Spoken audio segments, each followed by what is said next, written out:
This is ASCII City today, and this is what it looked like when I released Prototype 1. So, quite a lot has changed. Since Prototype 1, I've been trying to make ASCII City feel less like a rendering prototype and more like an actual, living, digital city. The first thing you'll probably notice is that the city looks a lot more solid. Nearby solid surfaces now get a dark, material-coloured backing behind the ASCII characters, filling in those black gaps, while the glyphs still provide the surface detail. But if you prefer the original, more sparse ASCII look, you can switch this new backing off by pressing G. Cars have probably had the biggest visual upgrade. In Prototype 1, they were mostly flat sprites. Now they're pseudo-volumetric objects, basically built from multiple surfaces that give them actual shape as you move around them. There are several different types of vehicle now, including hatchbacks, saloons, SUVs, vans, sports cars, taxis, motorbikes,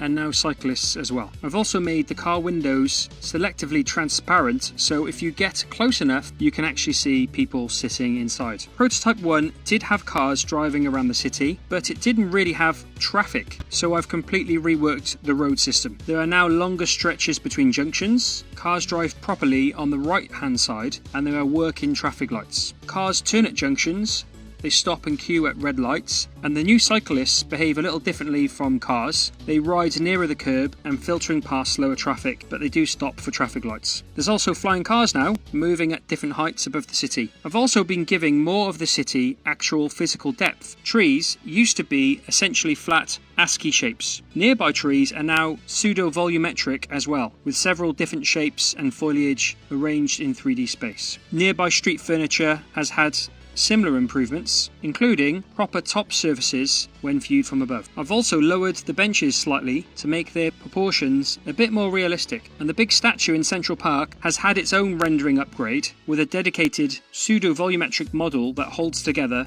much better as you move around it. Shop windows have had quite a nice upgrade too. I've created an effect that makes it look like you're actually seeing through the glass into the shop's interior. Essentially, there's now a small secondary raycast using the same procedural room layout as the interior you can actually enter. So when you get close to a shop window, it now looks like there's a real room behind the glass. A couple of new features actually came directly from comments on the previous video. One suggestion was an automatic walk-in mode. So I've created an auto tour mode. If you press T, the game takes over and explores the city for you. It uses local A-star pathfinding to find routes along the streets and around obstacles, with some route memory to make the movement feel more natural.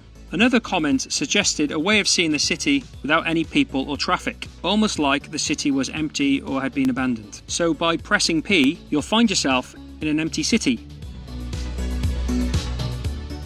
Press P again, and all the traffic and people come back. I've also spent a great deal of time optimizing the game, trying to claw back the performance cost of all these new features. The most expensive traffic and pedestrian calculations are now focused around the player, while things further away can be simulated much more cheaply. I've also made trees, walls, interiors, and window views much cheaper to render, alongside further improvements to the WebGL renderer itself. So this prototype is much more performant than Prototype 1. Now, just to be clear, this version isn't available to play yet. I'm hoping to release Prototype 2 sometime in the next couple of weeks, and who knows, maybe I'll add a few more features before Prototype 2 releases. Prototype 1 is still available. Click a link in the description below to find out how you can play Prototype 1. But until the next video, thanks for watching.